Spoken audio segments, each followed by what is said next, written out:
So today we'll take some important topics. So one is Uniform Civil Code or Global Hunger Index, which is in the controversy right now.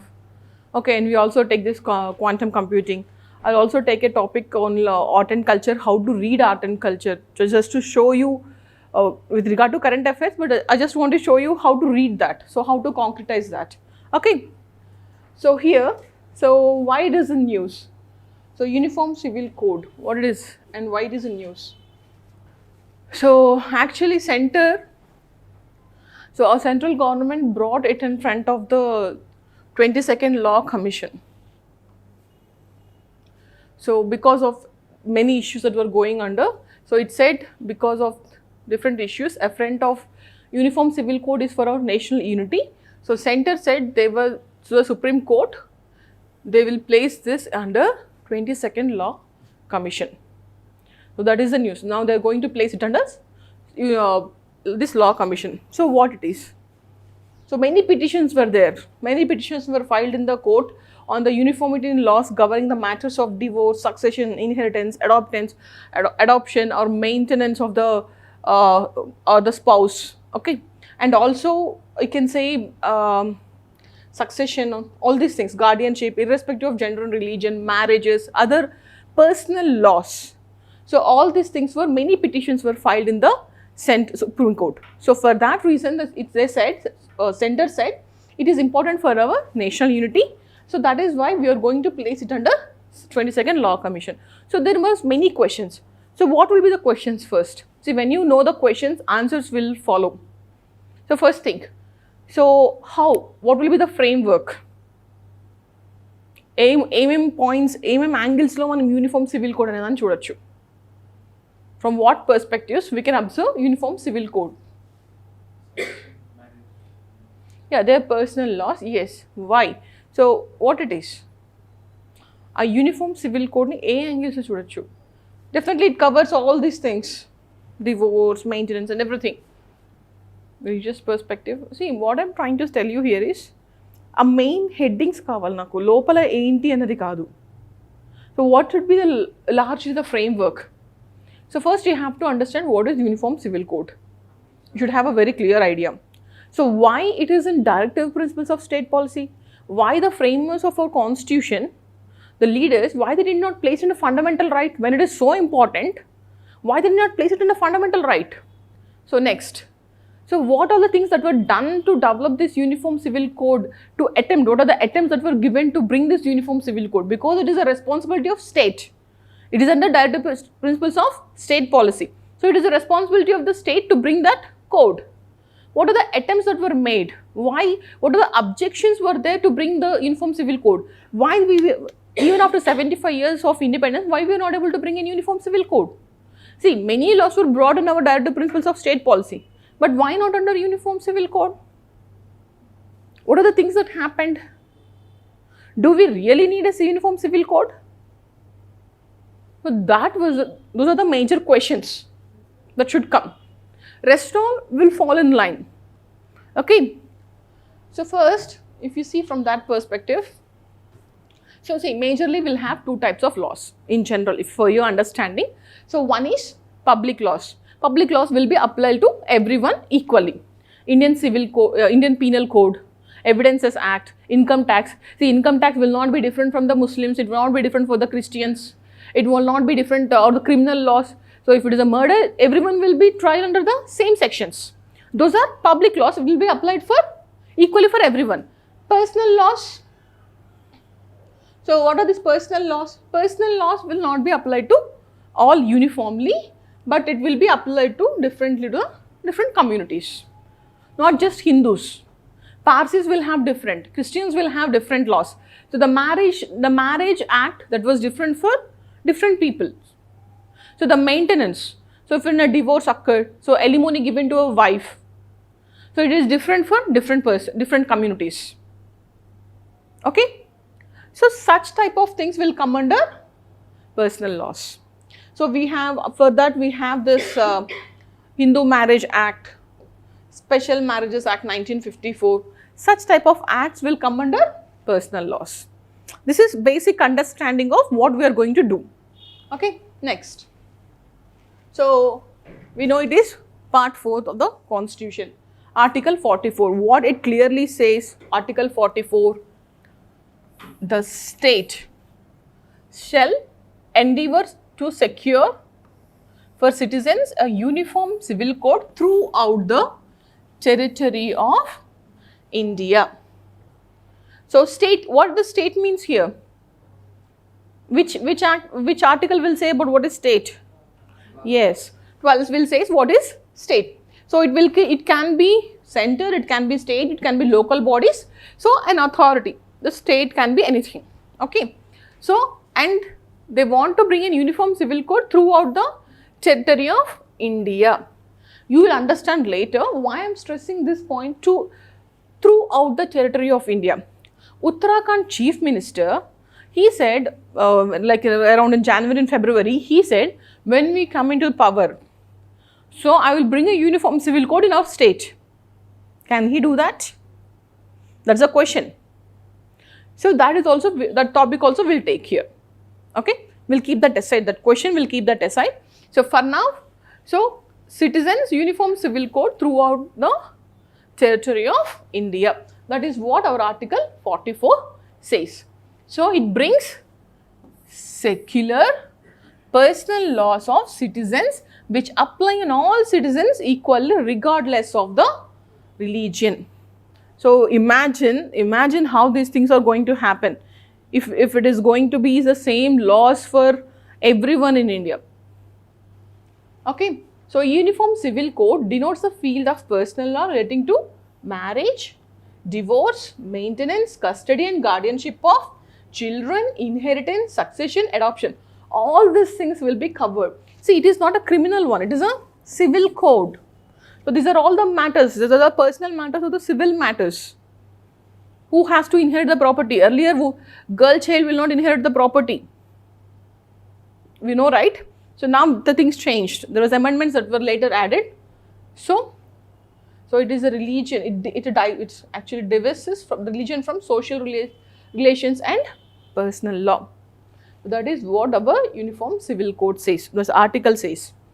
Why many people in favor, they'll say it is in a secular, democratic and republic. These are the values that were enshrined in our constitution, in our preamble.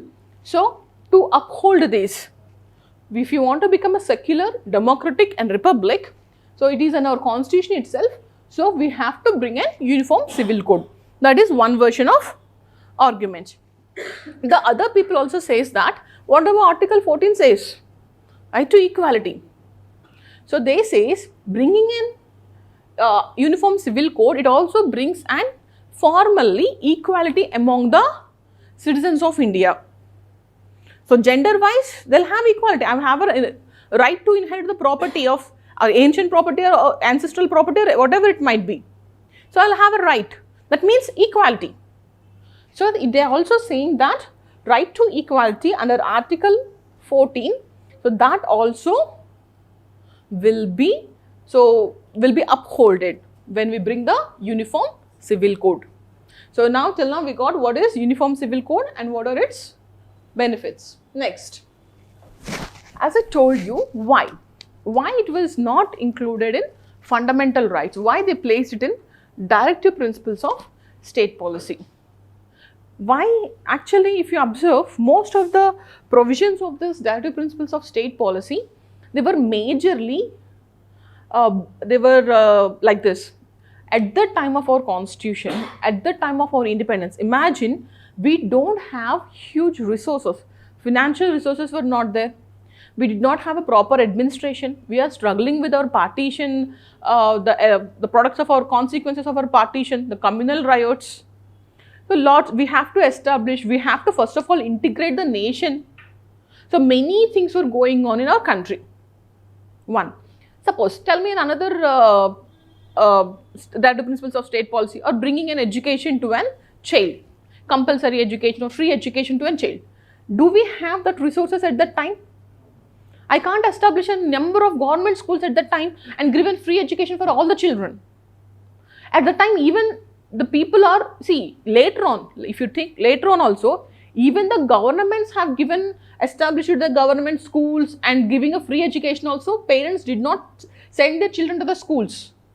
Later on, because they are acting as a labor, they are one source of income for the family.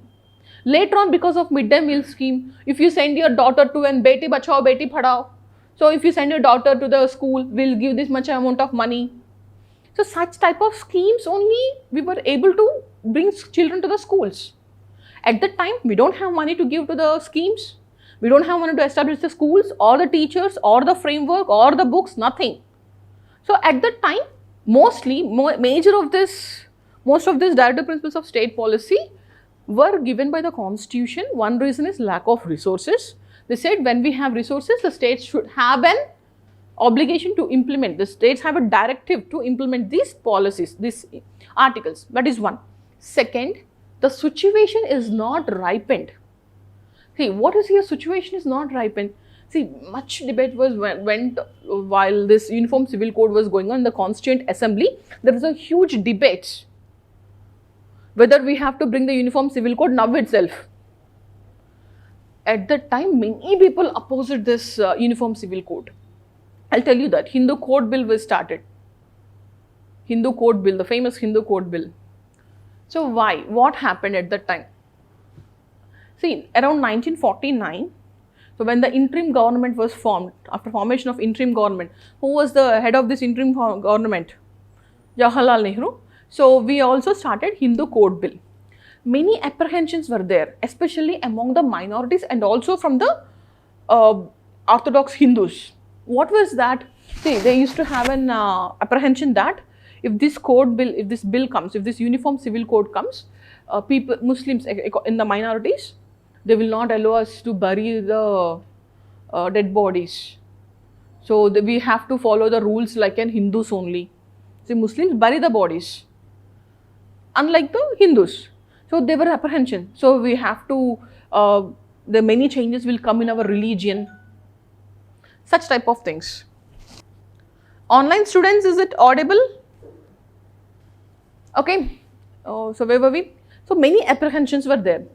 So, and our society is not that mature. We are not educated. At least first of all, at that time, we don't even understand the words like secularism. The people will not understand those words. See, you should have understood. Okay, good. Thank you. Thank you for the reply. See, what happened in American societies? This is Indian society. American society at the time of adopting their constitution, so how is their population? Or what if you observe the diversity of the population? See, they are from the Portuguese, they are from the Italy's, UK. So they are from different communities were there. All these people, they came together and they fought for the independence. A war of independence took place and America got independence. So they are already secular. So from here, they made a constitution and they made laws and they took the secular as in their preamble. What happened in the Indian society? Partition, divisions, not much educated. Okay. So even there was Rajas, so integration of the nation was not there. Hardly we are secular. So we made secular. Here, secularism came from the society to the constitution. From bottom, it reached to the top. What is happening here? We impose, secularism was imposed. Not only secularism, few of the objectives were imposed from the top on the people. Manantata manam andaram kalsesesi mature అయిపోయి we are all one nation, we have to be together అన్ని వచ్చిన secularism కాదు. సెక్యులర్గా ఉంటుంది India అనే country, అట్లా ఉంటేనే India survive అవుతుంది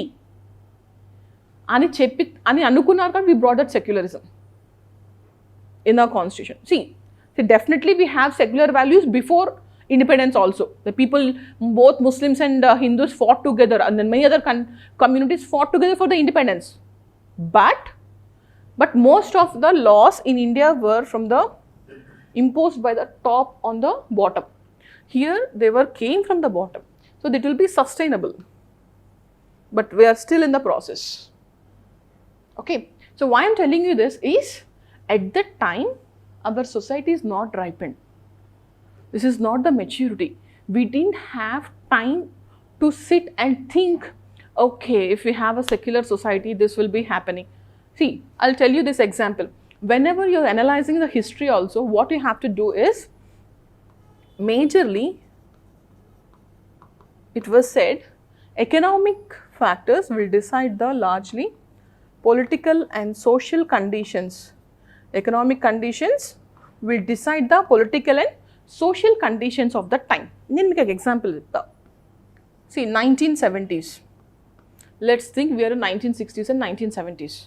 What is happening in India? What is growth of India? Hardly 3%. 3% growth. So what we have? What is our social conditions at that time? Unemployment, no education, no women rights were not given much importance. Divorces were not allowed to marry, remarriage. So child marriages used to take place. Such type of things. What is politically? So hardly we'll go and giving and casting our vote is very good one. Let's take 2010, 2020. 2010, after recession also, recession did not affect us much because of the software boom and everything. So we have good money. So what happened to? Now I have money. Now what I'll do? I'll ask Right to Information Act 205. What we have? Right to information.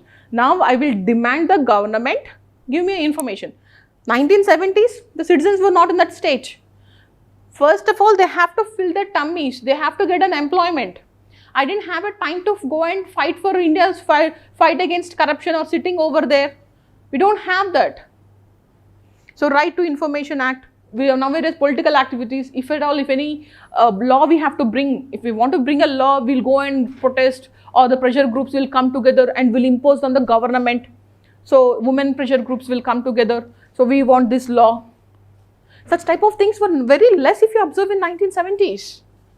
Now the things changed. Okay. So, what I'm trying to tell you here is, at the time, so the things were not ripened, and due to lack of resources, so the state, so the framers of our constitution said, when the things were in our favor, the state will implement these type of things. So that's why they moved it to the principles of state policy, one of the major reason. Next, as I told you, Hindu Code Bill. See, it was roughly in 1941, the committee was constituted. So later on it was introduced. There was a huge protest, as I told you. So people were having an apprehension that Orthodox Hindus are thinking that they will lose a control over. See, Orthodox Hindus, these Swamis or whoever, many of them, they'll think that our achara and everything will get spoiled. So, Brashtabattestai and all these things were there. In the same case with the Muslims. So, they did not allow that things to happen. So, what happened? Ambedkar fought very strongly to bring this Hindu Code Bill. He was a backbone of this. many fought for this. At that time, later on, around 1951, he was a law minister. So, in that batch, he was a law minister. So, he said to Jawaharlal Nehru, if these things is not going to work, I am going to resign. So, I was here to draft this bill. So, instead of, then what happened after 14 years of discussion and everything? So, we got Hindu Marriage Act. They made that this is a bill. This is not an act. So, they made that Hindu Code Bill into 3 acts. Hindu Marriage Act, Hindu Succession Act, Hindu Adoption and Maintenance Act. Ardhamaitunda? Ee Hindu Code Bill, they were not able to bring that code bill because of the opposition. That is the reason why they brought 3 acts. See, if you observe here, Dr. Rajendra Prasad, who was the president at that time, he said he threatened to return the bill or veto it. So, PM Jawaharlal Nehru at that time, he didn't have an option. So, that bill was not passed. Hindu Code Bill was not passed. So, that's the reason why later on, so they made it into 3 acts, 55, 56 and also this is also under 56 only. Okay. So, see, after that, even not in these acts also, women were not given the rights to inherit the property. So, later on in 2005, they amended that. See, what I am trying to tell you is 2005 is a situation where they think that girl child also need an have a right of the property. Okay. See this, now what I'm trying to do here is what are the attempts that were there to bring uniform civil code over a time. So here first attempt is Hindu Code Bill. Instead of that we got 3 acts. See, there is one more thing I wanted to tell you guys. See, there is a Special Marriages Act which I have told you before. See, if I don't want to follow any of this, any of the personal laws, or I don't want to follow Hindu personal laws or the Muslim or anything, so I can go for a secular one, that is Special Marriages Act. I can opt that. Manaka facility undi. If I don't want to follow Hindu Marriages Act, I can opt for the Special Marriages Act. Okay, for the secular one. Anyways, coming back. So that is what happened in the earlier times. Earlier government, at the time of Jawaharlal Nehru, that is what happened. Later on, each and every time, so what are the governments? Most of the government's opinion was personal laws of the minority communities will be interfered. So this initiative should come from the concerned communities. Our communities nunche ee initiative ravali kaani government తీసుకొచ్చి uniform civil code, if it is going to impose on the society, it will create a chaos. Okay, so that is the reason why they said this is a sensitive matter and we need for an wider consultations and with the stakeholders. So that is earlier. So later on governments annitiki largely the government's opinions are this. That is government, what is happening in the government side. So we have a Supreme Court. When it is in constitutional related things, Supreme Court will enter. So one of it is Goa has a uniform civil code. Interesting point. Goa, the state Goa had a uniform civil code. So why? You should have asked me why, how it only got, why Goa got an uniform civil code? Why not other states? Because see, 1961 only Goa joined Indian Union, right? So till then what it was ruled by? It was ruled by Portuguese. Portuguese has a civil code. Portuguese civil code 1867. Till now that was a law that will be followed by the Goa. Goa state will follow this one. Portuguese made a civil code. When they are ruling Goa, they made a civil code which will be applied for the Hindus, Muslims, Christians, Parsis, everyone the same. So in Goa everyone will have a civil code. Okay. So it was 1867 one, the continuation of Portuguese civil procedure which was later on, that is 1939. So initial ga idu undindi, tarvata vallu amendments chesaru idi. So even after when we joined it into the Indian Union, even then also this is continuing. Supreme Court said it is an shining example of uniform civil code. Goa lo unna civil code Indian Union తీసుకొచ్చింది కాదు. It was brought by Portuguese when they are ruling the Goa. So, but it has its problems. It is an archaic law which took place in 1867, 1939. What it is saying, there is another, it is having a very blatant version of, very old and blatant version where there is no importance for the gender equalities. It was said, if a wife committed adultery, husband can give divorce to her. Wife committed, in the Portuguese law, so I am giving an example. If wife committed adultery, husband can give divorce. If husband committed adultery, wife can give him divorce only when it became a public issue. When it become, so I can't stay I can't stay with this man, he abandoned his mistress. And everyone in the society is blaming him and giving me less respect because of this man. That is why I am going to leave him. Only when it become a public scam, public scandal, then only wife can give a divorce to husband. That is very archaic. Such type of laws were there. Even though it is having a uniform civil code, but that is none. It is majorly, deeply discriminatory towards the gender and sexuality and other religions. Okay. Different personal laws, as I told you, are applicable to different religious communities. Hindu Marriage Act 1955 is applicable to Hindus, Muslims, Jains and Sikhs. But Parsis have separate act. and then Christians and Muslims have their acts regarding to their personal laws. Okay, see, there is another case called Shah Bano case. Do you know this case? Okay, good. See, this case is the one which had a very much important in our what we can say the Supreme Court judgments, or it brought an political unrest in the country, and once again it brought the importance of uniform civil code. What is this case? See, she's an 60-year-old Muslim woman, and her husband was an Muhammad Ahmed Khan. So he was a renowned lawyer in Indore. He gave her a divorce based on triple talaq when she was 62 years old. After 40 years of marriage, he gave divorce to her. She is a 62 years old woman. So her whole life went on serving him and his children. So she asked for alimony, maintenance of wife, children and parents. In our Criminal Procedure Code section 125, so a husband has to provide for the maintenance of wife, children and parents. That is it's a criminal one. Okay. So initially local court says Shah Bano need to get the maintenance from her husband. Next, what happened? Supreme Court also says it is under this under section 125, he has to provide maintenance to Shah Bano. He has to give money for her maintenance. So it is very important ruling. So that is people were very much happy that it upholded the rights of women. The rights of women were upholded, right? Ardhamaitunda the case, very simple. After 40 years, he gave that woman when she was 60 years old. She can't do any other work.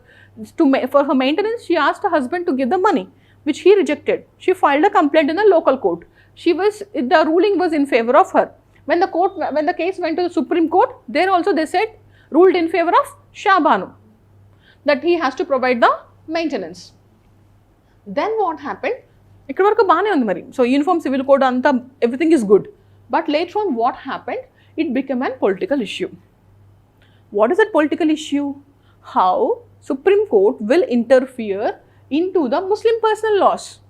They were Muslim personal laws. So the All India Muslim Board defended the application of Muslim personal laws, that is Shariat. Shariat is an Islamic law. How Shastras were here this side, that side will be Shariat. So, and denied divorced Muslim women in the right to alimony. So, we'll argue, sir. All India Muslim Board argued that the woman will not given an alimony under Muslim personal laws. Muslim personal law prakaram amaki dabbulu ivvakudadu. How come a Supreme Court will interfere in this? So, then what happened? Rajiv Gandhi government brought an Muslim Women Protection of Rights of Divorce Act 1986. It was considered one of as a black day or a black judgment or black act. Why? Because, see, they said the CRP is inapplicable to Muslim women. It's a public law. Criminal procedure, maintaining of wives and children is public law because it's a criminal procedure code. They are saying it is inapplicable to Muslim women. So the rights of Muslim women were taken away.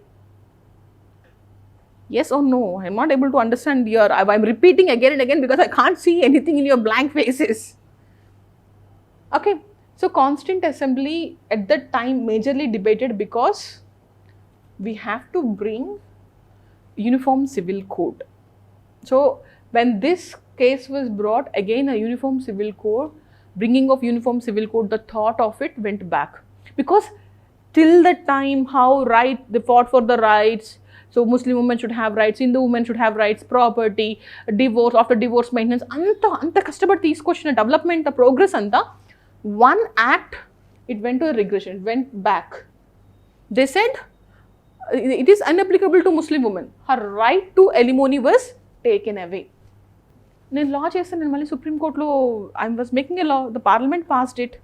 It is under, నేను changes తీసుకొచ్చాం. I brought in changes in the act. See, if that act is constitutional or unconstitutional, that will be decided by the Supreme Court. But if it is constitutional or unconstitutional, our rights poiniya, fundamental rights kindaki vastaya, uniform civil code, so adantha malli inkoka discussion. So that's why still ఆ Shah Bano course ఎందుకు అంత ఫెమిలియర్గా నడుస్తూ ఉంటుంది అంటే it was still a bad thing that was happen, the rights of women was taken away. Okay, so next ఏమైంది, next question, this is how the things are happen under UCC. ఇప్పటివరకు uniform civil కోడ్కి ఇట్లా జరుగుతూ వచ్చింది. So can states make uniform civil code? See, the personal laws were included in the concurrent list. Personal laws were included in the concurrent list. So states can make laws. But what it was said, they have to bring it to throughout the territory of India. Okay, that was not possible because if a state law have to be bringing to for the whole nation, then Article 254, where to few states have to agree, then only they'll bring it to the center and then make it for the whole nation. So anyways, so it's an exclusive jurisdiction. So this majorly the parliament have an exclusive jurisdiction. Enduku states ki concurrent list lo bettaru personal laws ni? Why? The framers of our constitution brought it in a concurrent list because they want to maintain the diversity. See, the beauty of our society or of our constitution, everything is unity in diversity. So see, the states, suppose if you take northern states, marrying within the communities, like bavalni, mamayilni marriage chesukodam is prohibited in northern states. They'll question, how do you guys do that? But it's very common for us in southern India. But if you take the tribal communities of Nagaland, Mizoram, they'll have different marriages acts, they have different procedures. And the constitution itself protected their rights. Valla community prakaram, valla tribal prakaram, they can do the marriages. It was protected in our constitution itself. So there was diversity. Northern lo verega undi, southern lo verega undi. See, it doesn't mean that all Hindus are having the same act. Just now I told you an example. Andaru Hindus ki kuda same ga marriages act em undadu. Different ga untundi. Northern lo okala untundi, southern lo okala untundi, north east lo okalaga untundi. So that is the reason why, to uphold that diversity, a diversity unchadam kosam, it was brought in under a concurrent list. So Uttarakhand Chief Minister said that he will bring an uniform civil code. So he can bring it to he can make some changes in the laws, personal laws, but he can't make it a uniform civil code. So the actual uniform civil code, it should be under throughout the territory of the India. Okay. Next, see, there is a legal expert. He gave a definition, a beautiful definition. Article 44 says uniform.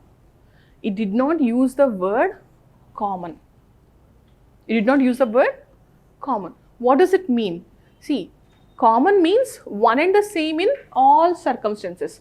Andarki eppudu kuda same untundi.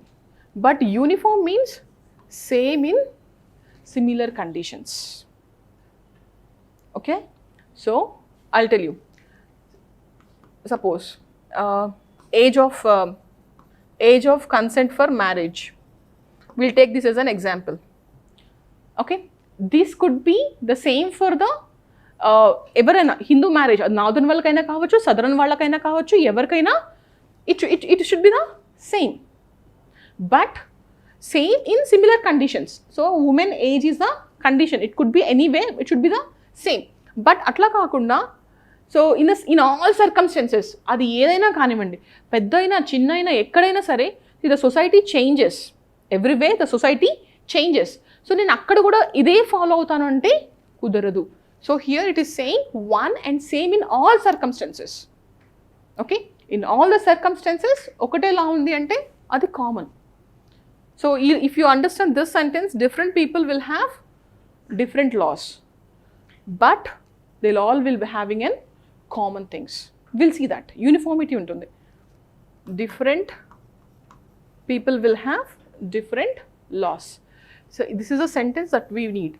By the after another slides you will understand this point. I'll come again so that we'll have a clarity on that. So next, so much debate was going on in the, as I told you, in the Constitutional Assembly, much debate went on.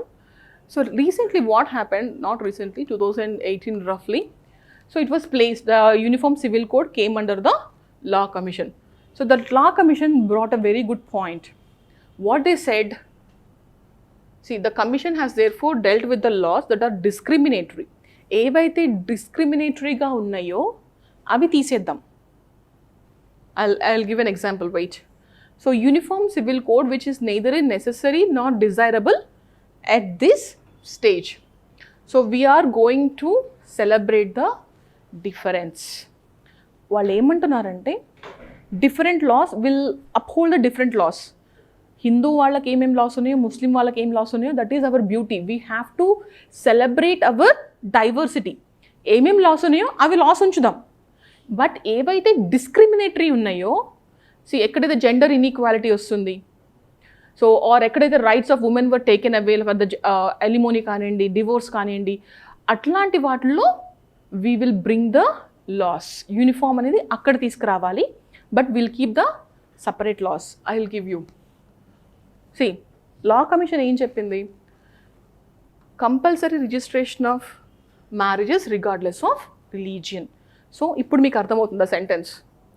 Different people, different laws, will have different laws, but what is that? This is discriminatory. So compulsory ga register చేయించాలి the marriage, whatever personal laws you have, whatever religion you might be, whether you'll come under the Muslim Marriage Act or whether you'll come under the Hindu Marriage Act, it doesn't matter. Everyone should follow. They have to register their marriages. Everyone, whether it's a Muslim or a Hindu or whatever, they'll have an uniform age of consent for marriage. So మాకు Muslims మేము ఈ ఏజ్లో చేస్తాము, లేకపోతే వీళ్ళు ఈ ఏజ్లో చేస్తాము అంటే కుదరదు. Everyone should have unseen. Will have a different laws, different people, different laws, but will follow డిస్క్రిమినేటరీగా ఉన్న ఏవైతే డిఫరెన్సెస్ తీసుకొస్తున్నాయో అవి తీసేద్దాం. We will celebrate the diversity, at the same time we will remove the discriminatory process. So and also they said irretrievable breakdown of marriage as a ground for divorce. సో అది ఏదైనా కానివ్వండి, అది ముస్లిం ఉమెన్ అయినా లేకపోతే Hindu women అయినా, they will have their right. So unless until they were not able to hold the marriage, they will give divorce. అంటే wife adultery అయితేనే ఇవ్వాలి, హస్బెండ్ అడల్టరీ చేస్తే ఇవ్వకూడదు divorce. These things will not work. So every one, they are not able to bear that marriage, they can go for divorce. So both the spouses should equally entitled to the property acquired after the marriage. So that is a new one. See, the person, the man added to the property, he was able to bring, or after the marriage he got some properties. He was able to do the job, he was able to bring that property, because at that home, even though if she is a housemaker, at that home she was able to take care of everything. That is why he was able to do that work. So that is the reason, another reason they are saying they will be equally entitled to the property acquired after marriage. Whatever the property they acquired after the marriage, the woman, the both husband and wife will have equal share. Marriage tarvata konna property ki. Next, bigamy upon conversion should be made void. See, there are many cases. Polygamy is allowed in Islamic law. Four marriages cheskochu. Hindu law nemo koduku puttakapote cheskochu. So personal, in the Shastras I'm talking about. So such type of things were there. So bigamy upon conversion. So some people even converted to other religions because they don't want to follow in the religion where there is not allowing the polygamy. So they'll convert kuda ayyaru. There are cases like that. So such type of cases will be void. So what the Law Commission is saying, now if you go back, what are they saying? At this time, it is not, uniform civil code is not desirable at this age. We will celebrate the differences. Different people can have different laws. So that is, but we'll remove the discriminatory laws or the discriminatory clauses. So that is what the present stand. But we have to observe what will happen in the 22nd Law Commission, what it is going to bring. So now if you observe, so ఇప్పుడు uniform ante enti? So uniform, what is happening here? What anni different circumstances, but will have an same one. But anni circumstances, whatever might be the case, everyone is following the same means adi common. See, itlanti chinna differences, words will be very. See, I'll tell you the story of this. India want to make the tribals ni constituent assembly తీసుకోండి, or later on India want to follow tribal policy.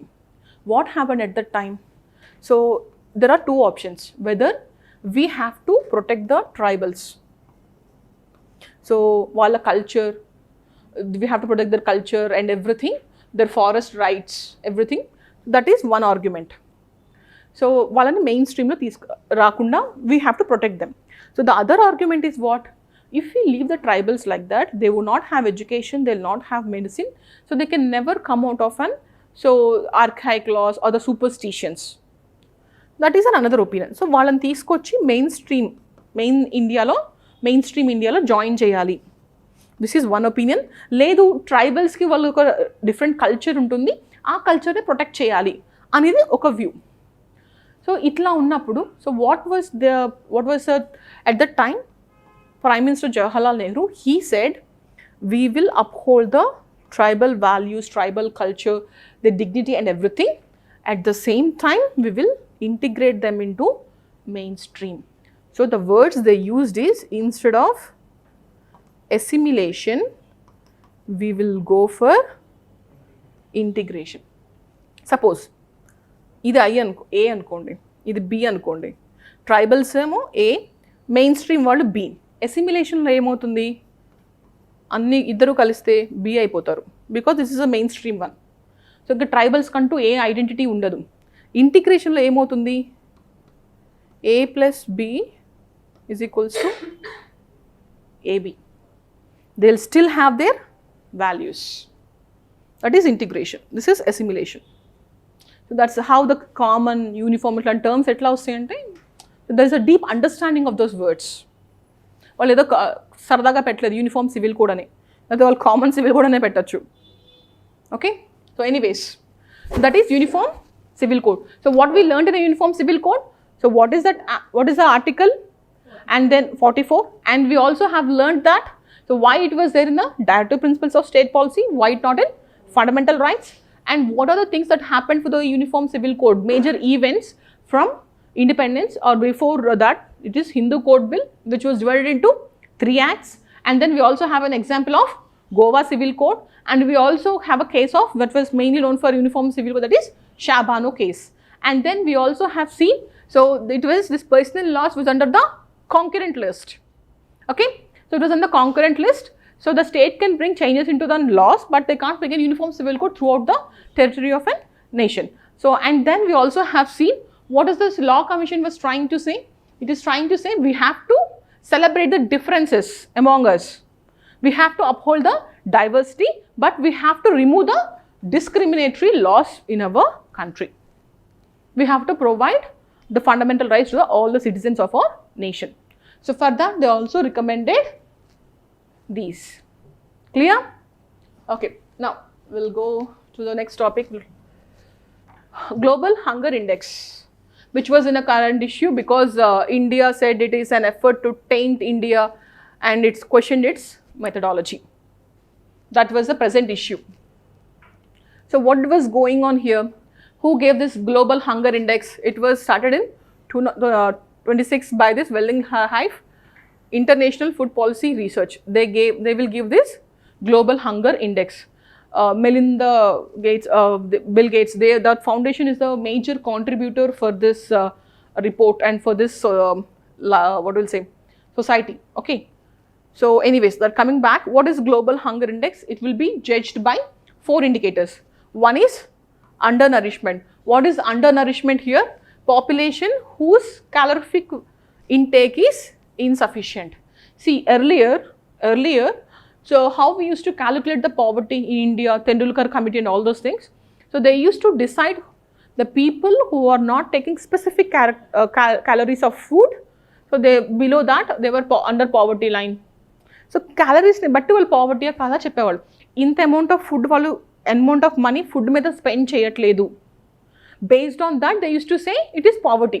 But nowadays what happened? So it's just not that, not taking food, it's just not that it's a poverty, because there is also other factors, health, education.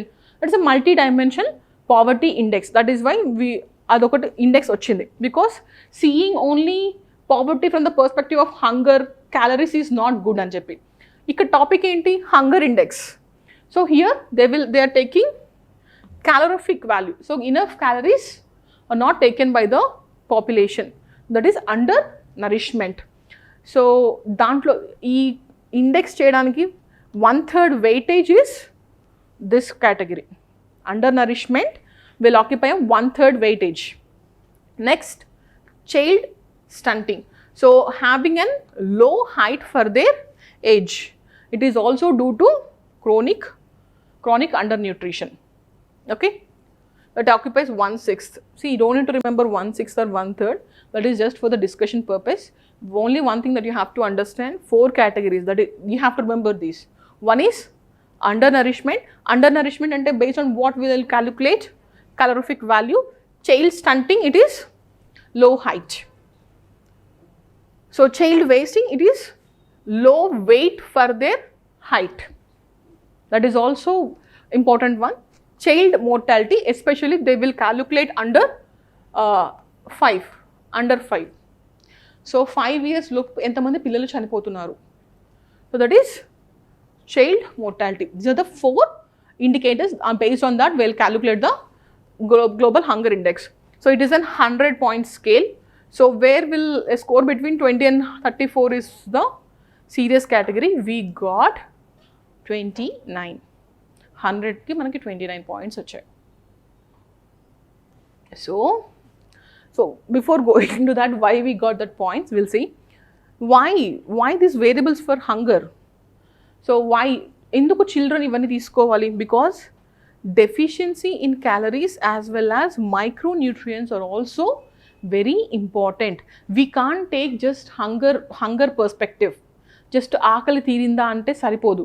పచ్చడన్నం వేసుకొని ఆకలి తీరుతుందా అంటే it will not be nourished. Okay, there is no nutrients. So we have to take an multi-dimensional nature of hunger. So the multi-dimensional nature of hunger, it will not only include calories but also include micronutrients. Next, so it was said that India made improvements in under 5 mortality, child stunting. So manavallu koncham height perugunnaru and the deaths were also reduced, but the major issue came with child wasting. So that is, the children weight is not increasing according to their height.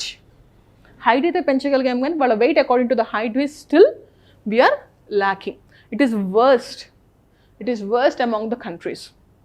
So it was child wasting where India's back to very lower worse decay. It is 19%. So very less. Now, see, as I told you earlier, what is child wasting? So it is loss of body weight in relation to the height. Why? This is so much important factor.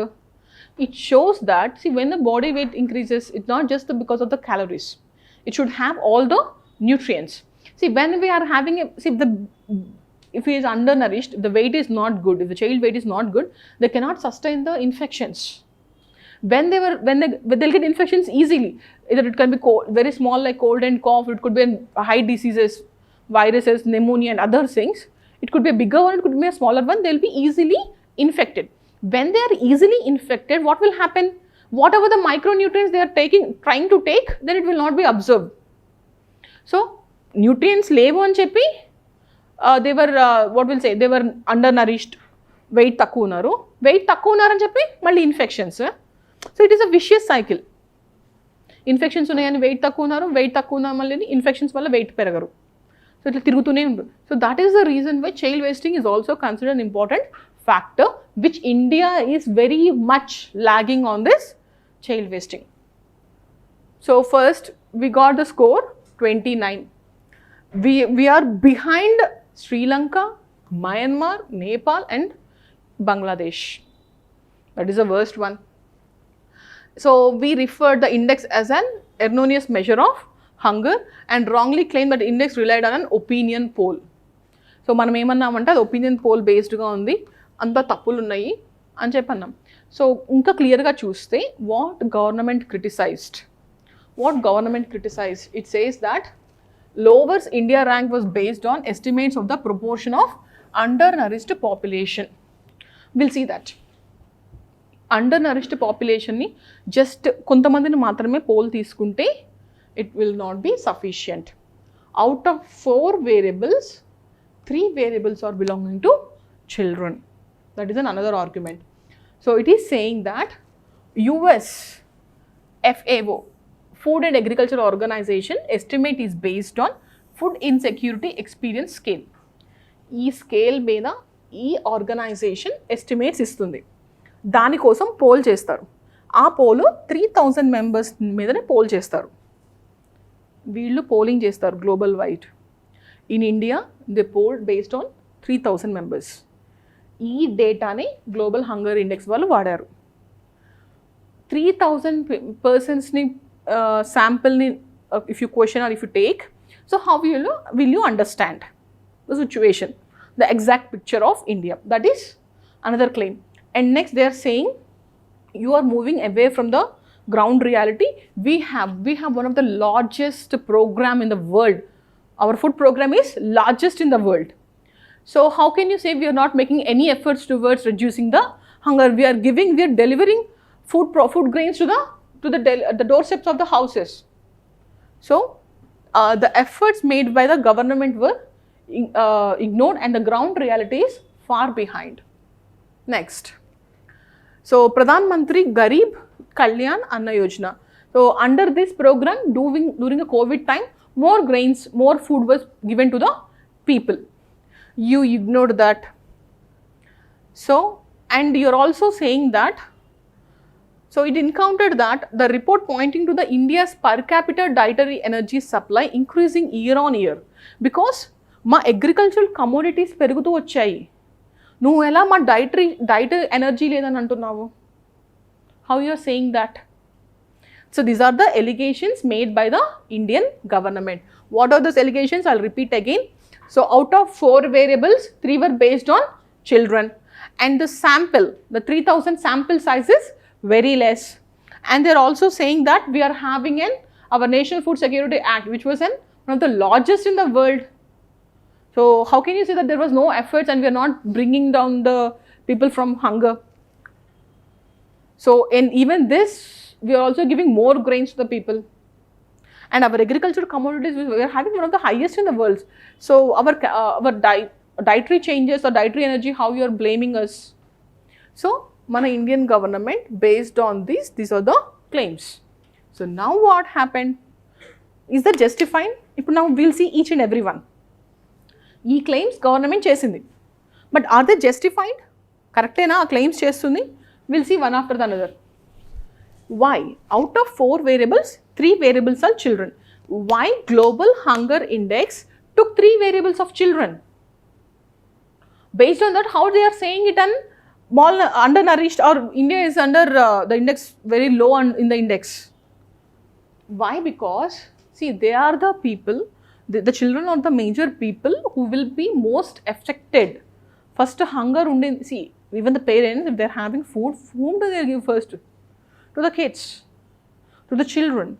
So if the society is having nutrition less, or there is no calorie intake, anything, that will be first visible in the children. So you can't say, it was widely accepted in the world that if you consider children, so we can observe the undernourishment or the larger picture of the society. So that is what they are saying. By combining the proportion of undernourished population and children ensures that both the food supply situation of the population, see ikkada em chestunam undernourishment kinda enta calories తీసుకుంటున్నాము అని చూస్తున్నాము, and children దగ్గర ఏంటి? Inadequate nutrition to the vulnerable population. They are the vulnerable ones. The vulnerable one is not getting a correct amount of food. So it is international community agreed for this. So why you are now claiming? Especially from last 2 years, we are not accepting global hunger index. So as I told you, the child malnutrition and mortality data are extremely sensitive indicators how the whole population is doing on nutrition. And there is no denying that we are performing worse than the sub-Saharan African countries. I'll provide you data for that also. See, 2012 in the Manmohan government, a report came which shows that Nandi Foundation, they gave a report. 42% of Indian children under 5 years are underweight, which is almost double the rate of sub-Saharan African countries. మన governments 2012లో ఈ data ఇచ్చాయి that we are worse than sub-Saharan African countries. So now you can't claim that your children are healthy. Okay. So despite impressive growth in our GDP, the undernutrition in the country is unacceptably high. This was statement given by our governments only. మనమే ఒప్పుకున్నాము. See, okay, good. Under in COVID time, under Garib Kalyan Yojana, you are giving the food grains. You gave that food grains, at least your hunger index is better now. If you are not giving that grains, you would have been more worst. Next, so as I told you, so undernourishment and prevalence of moderate and severe insecurity, food insecurity based on price.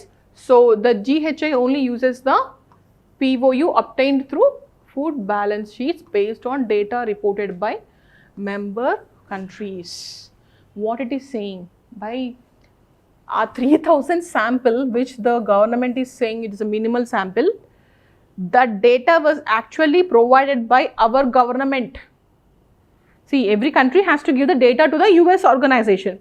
We ourselves gave that information to the US organization. From there only we picked that information.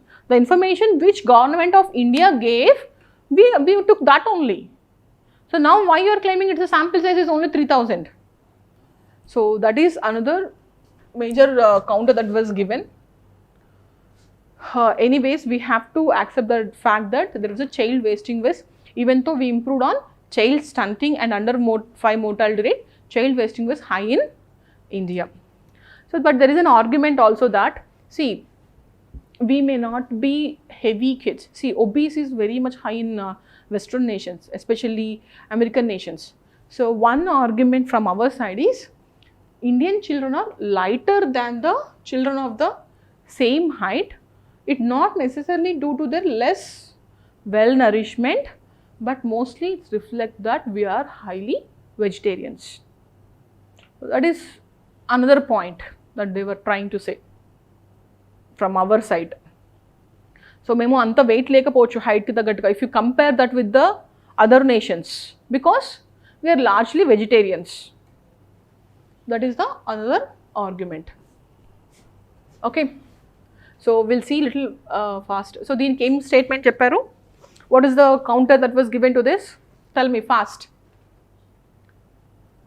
See, these are the criticisms by government. For this, is this criticisms justified? So how it was justified? So these variables, out of 4 variables, they took only 3 from the children. Why? Because they were the vulnerable section of the vulnerable population of our society, which clearly indicates which clearly reflects the calorific value or the nutrition of our society. So if they are low, so it will be less, the values will be less. It was accepted by international community. మీరు కొత్తగా పేచీ పెట్టడానికి ఏమీ లేదు, already international community ఒప్పుకుంది దీనికి. That is one. Second, this sample size, what they are saying, this is the information provided by the government of India. Next, so they are also saying that, so at least you did this food security and this Pradhan Mantri Garib Kalyan Anna Yojana, that is why your values are little better. If not, they would have been worst. So they are saying that there is definitely an increase in the under 5 and child stunting, but child wasting is less in India. So we also have this data which supports us. Okay, now we'll take the topic quantum computing. Okay, what is here quantum computing? See, this is a very good topic which we can expect a question, mains question especially. So we already got a prelims questions on quantum mechanics, quantum computing, but there are high chances in the group 1s or in the prelims that in the prelims or in the mains of UPSC, this topic is very important. So if you come across about this topic in the future also, please give an look into it, whether you will find any important points or not. So I'll give you a basic understanding of what it is going on. So what is the issue here? The issue is China has 2 fastest quantum computers in the world. China దగ్గర 2 fastest quantum computers ఉన్నాయి. Using those quantum computers, they can encrypt, they can decode our, or they can hack our computers. Quantum computers use chesi, they can hack our computers. Okay, this is how, that is a major issue that we're having at present. So that is in the news. So before that, we'll see what is quantum computing. So general, what is the basic regular computer will does, on what basis they will work? Either it is a 0 or 1. It will run 0, 1, 0, 1 or 1, 1, 0, 0. This is how the computer language is. That is our classic bits. So, but what is having here in the quantum computer will have a qubits. This qubits same hotundi. So it is between the zeros and ones. So it will be a superpositions. So there is a number of chances. ఒకటి entangle అవ్వచ్చు, ఒట్టి zeros ones ఏ కాకుండా, see it's not like single dots. So there will be many connections, many things that will be happening. So many bits will come. They are called qubits. Qubits exist in state of superposition, meaning they can be in two states at once. ఇక్కడ అయితే 0 లేకపోతే 1, అయితే 0 లేకపోతే 1 classic కంప్యూటర్లో, కంప్యూటింగ్లో. దీంట్లో ఏంటి, they can have two state at once rather than being restricted to single binary state. ఇక్కడ single binary, ఇక్కడ two states at a time ఉండొచ్చు.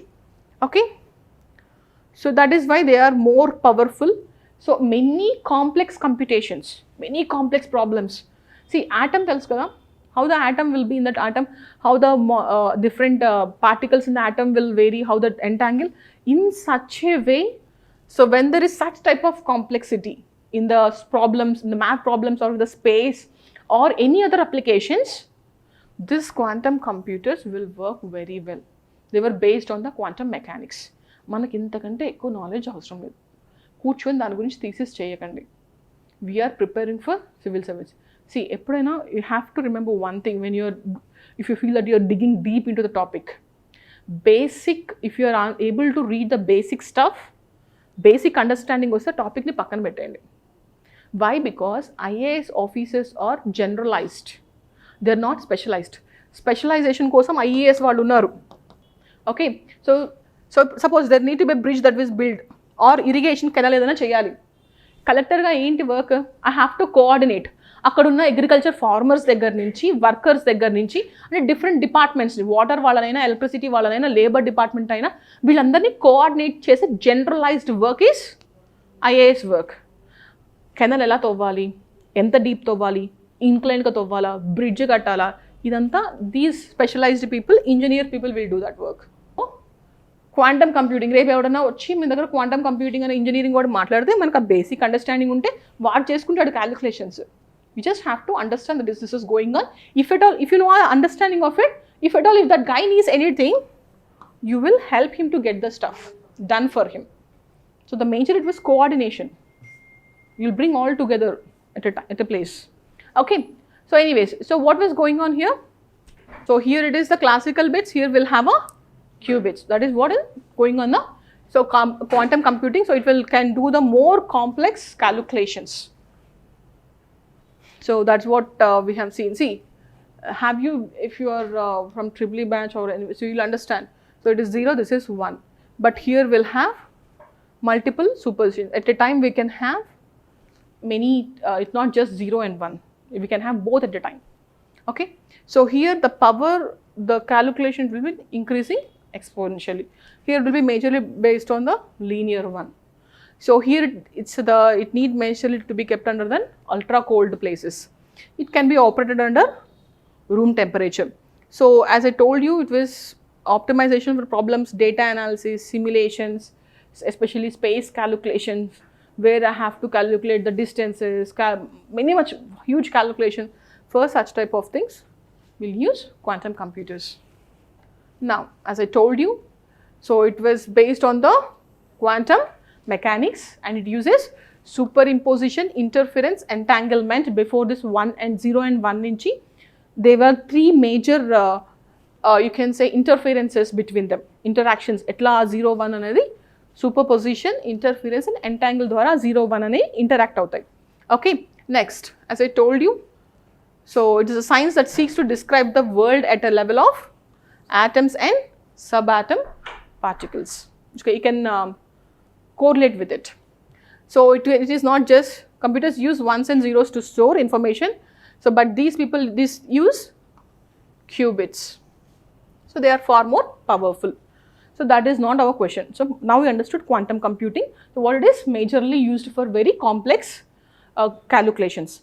So nowadays what happening is, because of this expertise levels, so they were using to decode or break or hack the algorithms that were already encrypted. So see, this is a famous algorithm that was used in many military levels also. RSA, these are the three people who gave this algorithm, which is difficult to encrypt. This algorithm is break cheyalante chala kashtam. At present we are using it. It is widely used secure data transmission. So but now emaitundi, because of this quantum computing, they were able to, if everything was done well, this was able to break down in 10 seconds. Quantum computing toti ee algorithms ni hack cheste a code break cheyadaniki patte time 10 seconds. So then what will happen if that is the case? So in not only us, US, many of them will use these algorithms. So that is the reason why now we want to move towards quantum computing side. So when it was hacked, so 10 seconds we can break the code if it is hacked. So significant vulnerability for existing digital infrastructure, especially critical infrastructure. Critical infrastructure means, see, once what happened, the total northern grid, electricity grid, roughly around 2010 or 2011, so the power was lost in total northern grid for few hours. So that was in, see, ademi war cheyalsina avasaram ledu, physical ga Pakistan occupy cheyalsina avasaram ledu, China vallu war chesi border daggara ninchovalsina avasaram ledu. If that continues, if it is not restored for further few more hours, many lives would have cost and chala economic loss ayipotundi. So nowadays the warfare changed. We are no need to go and fight in the borders. So the critical digital infrastructure or critical infrastructure will be in a vulnerable state. So exploited by, especially recently, if you observe SpaceX, Starlink satellites. See, Elon Musk gave the support to the Ukraine by providing them Wi-Fi, internet connections and other satellites, keeping the satellites over the Ukraine, continuously providing their information. So at that time what happened? Ukraine forced him to announce a relocation of towards the cyber defense because it was attacked. So using quantum computers, they were trying to attack this. So that is the reason why for the cyber defense, they want to allocate the resources towards the protecting that Starlink. Ardhamotunda? So satellites avanni affect avutunnai kabatti, so now they have to move the resources towards it just because of using quantum computing. So attacks on satellites, the systems, everything we can see. If the system is hacked, especially the critical infrastructure or the critical information systems, so then most of the things will be in the enemy's hand only. So devastate, see, this is the word which we have to use. Critical infrastructure means electricity, it's like the grid potundo, military information, atlantivi. So and the economy will be, see, let's think, then railway system ni hack chesam, Indian railway system. How many casualties will occur? If it is not restored, as aim avasram ledu, no need of warfare, aslu aim avasram la. So how many casualties? How much loss? Economic loss? It will be huge. So that is the reason that we have to have a knowledge on quantum computing. Next. So as I told you earlier, China, see, official Chinese state-sponsored hackers attacked India. Cyber attacks were occurred in India by the Chinese state-sponsored. They majorly used the quantum mechanics. This quantum computing was used in hacking the Indian websites. So if you observe the US also, US National Quantum Initiative, they allocated $1.2 billion just for the research of quantum computing because that is going to be that important. See, because having China now can hack even the US systems. So that is why now they are allocating huge amount of money to secure their network. So, and as I also told you, it hosts 2 world's fastest quantum computers. So, this is the reason why we are learning now quantum computing. So, Indian initiatives, how it should be? So, first we have to make our networks resistant. So, for that reason, what did our Indian Army collaborated with the industry and academia. They have collaborated with IIT Delhi also. And then they also established an quantum computing laboratory at the Military Engineering Institute in Madhya Pradesh. And we also said quantum computing is now that is a mission of national importance, and we allocated 8,000 crore rupees for this technology. So what are the other initiatives? So manam em cheyali further ga? So what we have to do first is, we have to learn a grip on technology. So for that, so how this encryption take place, how the cryptography take place, how the ciphers, how the attacks takes, how the hacking will take place. For such type of knowledge, we have to collaborate with the other nations. So the United States National Security Agency, NASA's should be cryptographic quantum resistant suit. So that is an encryption mechanism. So we have to procure this mechanism. NSA chesina mechanism ni we have to procure. Tarvata em cheyali? So there's a resistance from cyber attacks. And not only that, see, I told you that RSA, that algorithm is now, we can hack that algorithm. If we enter into the system, it is easy to hack that algorithm. We can encrypt it, decode it. So that is the reason why now we have to move towards quantum resistant algorithms. RSA algorithm, which is a powerful one, దాన్ని break చేయగలడానికి ఇంకా future లో అయిపోతుంది, near future లో. For that reason, we need new algorithms. So, and also they says that, so US National Institute of Standard Technology, which was developed a series of encryptional tools to handle quantum computer attacks. So, our frameworks ni, algorithms ni, manam kuda develop cheskoni, and we can take from them. Okay. ఈ technical వన్నీ వచ్చిన తర్వాత, after having an quantum resistant systems, then we have to build our own quantum mechanics and by developing our own quantum computing. So then we have to develop in that perspective. Okay. So quantum resistant communications, especially in the critical strategic sectors. Okay. And we also have to have a good relations with the techno democracies. We should have a good relations with Japan, Korea and Israel, US. They'll have a very good knowledge on this quantum computing. So we learned what is quantum computing. It is based on qubits. What is qubits? It is so we'll use both at a time we can use both zeros and ones. It's not just 1 or 0 first.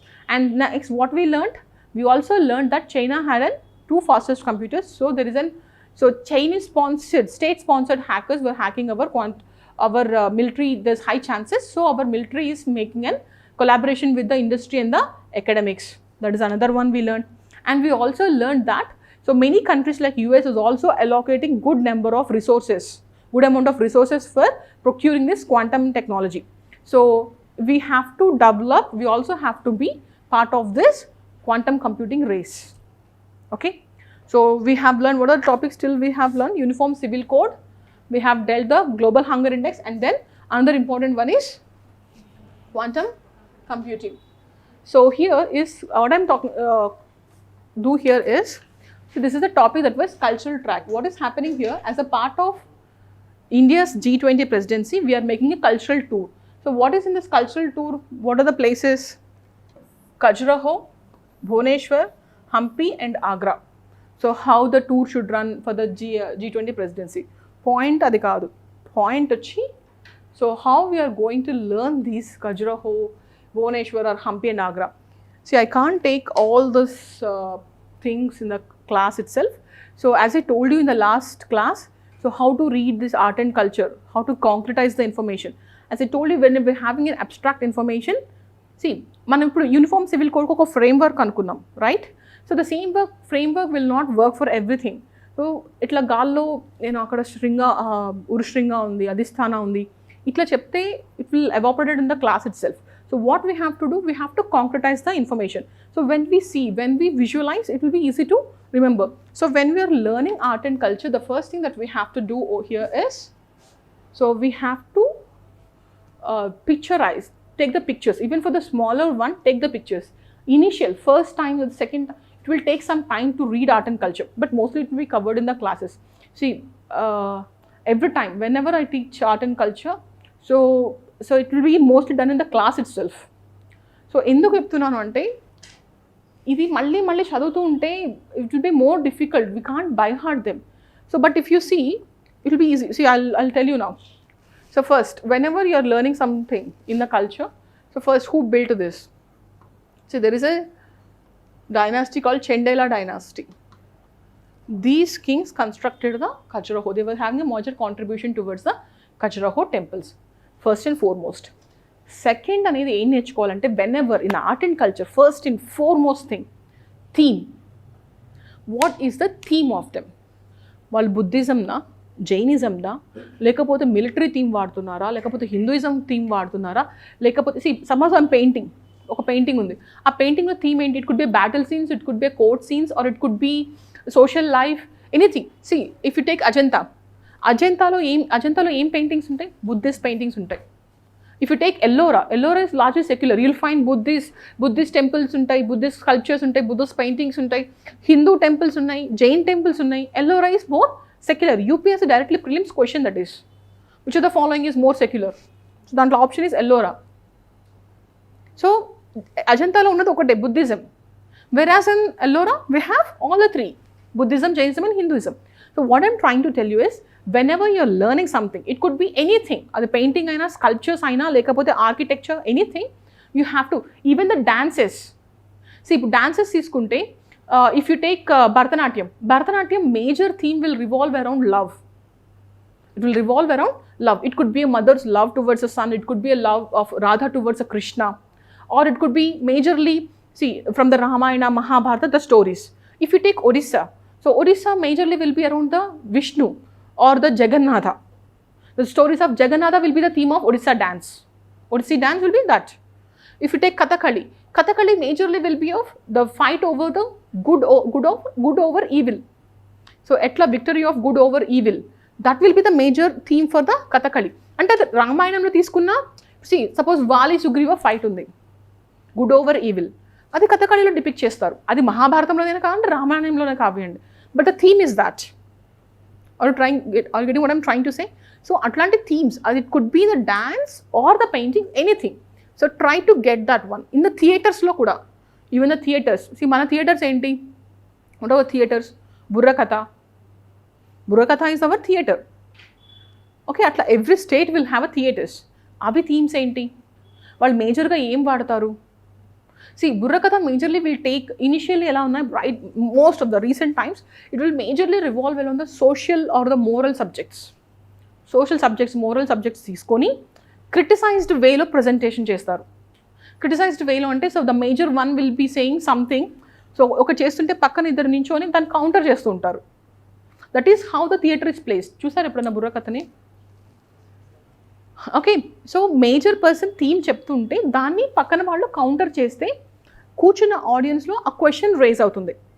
If you take the same with Jammu and Kashmir, దాంట్లో వాళ్ళు ఎలా present చేస్తారంటే laughing, అంత ఫన్గా చేస్తూ ఉంటారు. The message will go through ఫన్గా, కామెడీగా మెసేజ్ వెళ్తుంది. సో మీరు నేర్చుకునేటప్పుడు బై హార్ట్ చేయకూడదు ఎప్పుడు. If you by heart, you will, in civil services it won't work. Unless until articles, years of in the history tappa. So mostly try to understand them. So okay, coming back, so why I brought this topic majorly, so it will be dealt in art and culture, but I want you to understand how to deal these subjects. So that is why I'll teach only this Khajuraho. I'm not going about the Taj Mahal or Agra Fort, anything. Okay, so first this dynasty built these temples. Next, theme. ఎవరివి కట్టేవాళ్ళు? చోలాస్ ఉన్నారనుకోండి. Cholas majorly gave importance for the Shiva temples, bronze sculptures of Shiva అయినా, like even if you take Brihadeshwara, where we'll have a large bull in front of an linga, so అట్లాంటి శివాకి ఎక్కువ importance ఇచ్చారు Cholas. This if you take, so here the theme is they followed Shaivism, Vaishnavism, will have Jain temples and will also have Tantric temples.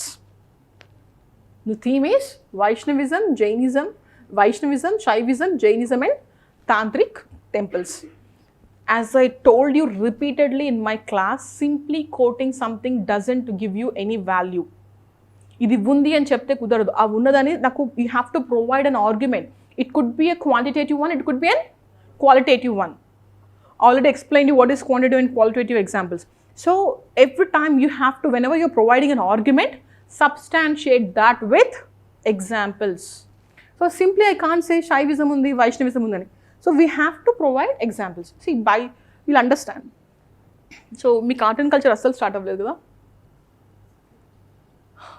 Started? Yes or no? Okay. So first, in Nagara style of structure, this is Garbhagriha, where the main deity will be this Garbhagriha. See, actually we have to take Nagara school of architecture. Nagara school lo Khajuraho anedi oka part. But I'm not having little time constraint, I'm taking this directly. So please understand, this is Garbhagriha. So above this, it is Shikara. So you can see the name over here. But in southern India garbhagriha మీద ఉన్న temple దీన్ని విమాన అంటారు. So there are majorly 2 type of temples constructions. One is Nagara, other is Dravida. ఇంకొక style Vesara. Vesara is hybrid style, it is different. So in the southern one we'll call it as Vimana. In the northern style it is called as Shikara. So then we'll have different mandapas. For different purposes the mandapas will be there. So etla untayi usual ga for the worshipping of goddess, or if you did marriage of see god and goddesses marriage cheyadaniki okati untundi, kalyana mandapa antaru. In our southern India it is called kalyana mandapa. Or for the offering of worshippers కూర్చొని భజన చేయడానికి ఒక మండపం, డాన్సెస్కి ఒక మండపం. So అట్లా construct చేసుకుంటూ వెళ్తారు యూజువల్గా. I'm not talking about Khajuraho, will come to that. So this is how the temple structure will be. So మేజర్గా నగరాకి కాంపౌండ్ వాల్స్ ఉండవు, మనకేంటి చుట్టూ ప్రాకారాలు ఉంటాయి. విల్ హ్యావ్ గోపురమ్స్ ఆల్సో. ప్రతి ప్రాకారానికి మధ్యలో గేట్వేస్ లాగా గోపురాలు ఉంటాయి. That will not be up, we cannot see them in the northern style. Okay, so now will go see northern స్టైల్లో in the Nagara also we have Odisha style, Khajuraho style, Solanki style, different styles ఉన్నాయి. But in that they will largely same features but will have small variations. So what are those variations? These Khajuraho temples are usually constructed on a base platform. First, generally they create a base platform. Usually it is of a granite. Above that they will build the temple. So if you take, so this is an Shikara. Are you able to imagine the Puri Jagannath temple? Idea undi kada? Do you have an idea of Puri Jagannath temple? So here this is Amlaka and this is Kalasha and this is Shikara and this is Garbha Griha. Idi Amlaka antaru, idi Kalasha antaru. So generally we'll have one Shikara, but in Khajuraho we'll have subsidiary Shikaras. Over the main Shikara we'll have these subsidiary Shikaras, which was known as Urushringa. వీటిని Shikaras అంటారు, వీటిని Urushringas అంటారు. Next, from Mandapa to the Garbhagriha will generally have a passage. Even if you observe, if you go into Tirupati or Srisalam, the famous temples, so we'll have some passage to the Mandapam to the Garbhagriha. Sometimes they won't have any roof over that. So ఒకసారి కొన్ని temples అయితే వర్షం కూడా పడుతుంటుంది మండపం నుంచి గర్భగృహాలోకి వెళ్ళాలి అంటే. But mostly you'll have that. This is called, that one is called Antarala. The passage between the mandapa and to the Garbhagriha was known as Antarala. Okay. So generally, why this is a Mahadeva temple. This is Shiva temple. So what they want to show, this is Kailash. The Shiva is sitting in a Kailash. So these are mountains and he was sitting in it. So chala mountains unnai and cheppi. So generally they will construct it in a stairway. So chala height lo kadtaru temples Khajuraho lo. Okay, clear? So, and then we also have, see, there will be in decorations. See, the Khajuraho theme majorly, the sculptures on the walls of this Khajuraho were majorly erotic themes. Erotic themes on the walls of the Khajuraho. But inside the Khajuraho will also have some sculptures. But majorly outer side they will have a beautiful carvings. Okay. So this is Kendariya Mahadevo temple. So మనం ఏం themes అనుకున్నాం first? Shaivism. What is an example for that? It was Kendariya Mahadevo temple. Next, in the same way, for Vaishnavism we also have Lakshmana temple. And then we also have, for Jainism we have Adinath temple and Prasavanath temple. They are the Jain Tirthankaras. So we also have the Adinath and Prasavanath temples. See, this is the beautiful sculptures on the Khajuraho. So we also have a Chausanath Yogini temple. It's a Tantric temple. It's a Tantric temple. So now, ippudu meeku question. See, we already have a good number of questions. Already tell me what are the features of Vijayanagara architecture. We already got good number of questions. If the question was tell the features of or write about the features of Khajuraho అని అడిగారు అనుకో 5 మార్క్కి. So what are you going to say? So tell me the points, what you learnt. You have to remember the picture. First Kendriya Mahadeva picture గుర్తు పెట్టుకుంటాం. So what we'll say? We'll have a Garbhagriha. Above the Garbhagriha there is a Shikara. On the Shikara we'll have a small subsidiary shrines known as Urishringa, and we'll also have Mandapas, and the Mandapas were connected by Antarala. So that is was Mandapas to the Garbhagriha, there is an Antarala. That is common for all the temples. For Khajuraho will be placed on a base platform, that is Adhisthana, and usually to give an appearance so that that the gods were living in an abodes in mountains. General gods mountains మీద ఉంటారు. So ఆ feeling ఇవ్వడం కోసం they will build it in a higher platforms, and also they'll give it like చాలా mountains ఉండి abode అయినట్టు god abode ఉన్నాడు అని చెప్పడం కోసం they'll give that appearance. Okay, easy. What are the theme? Erotic theme. The sculptures were based on erotic. So what are the examples? See, we have to give Shaivism, Vaishnavism అని చెప్తున్నాం, Jainism అని చెప్తున్నాం, Tantric అని చెప్తున్నాం. So Kendriya Mahadeva temple, Shaivism. Lakshmana temple, Vaishnavism. For Jain temples we have Adinath temple and Prasavanath temple. For Tantric temple that we have Chausanath Yogini temple. Done. So ఒక్క picture మీరు గుర్తు పెట్టుకుంటే Khajuraho temples అయిపోయింది. That is how you have to learn art and culture. So if you go through the pictures, if you remember them, anything, even if it is a smaller one, అది చిన్న term అయినా సరే అంతరాల ఏదోలే by heart చేద్దాంలే అని అనుకోకండి. If you go through that, it will be easy. Okay. Next we have Taj Mahal also in the cultural track. So Taj Mahal ante em cheptam. See, in the Taj Mahal we have Pityodhara technique. What is this Pityodhara technique? See, Taj Mahal మీద will have this marble మీద will have leaves. ఇక్కడ నుంచి వచ్చి ఇట్లా మళ్ళీ ఒక చిన్న leaves వచ్చి flowers వచ్చి colored ones. Taj Mahal మొత్తం అదే ఉంటుంది. Have you seen the Taj Mahal wall? Like idea వస్తుంది కదా. I didn't get the picture of it right because I thought I won't take Agra or the Taj Mahal.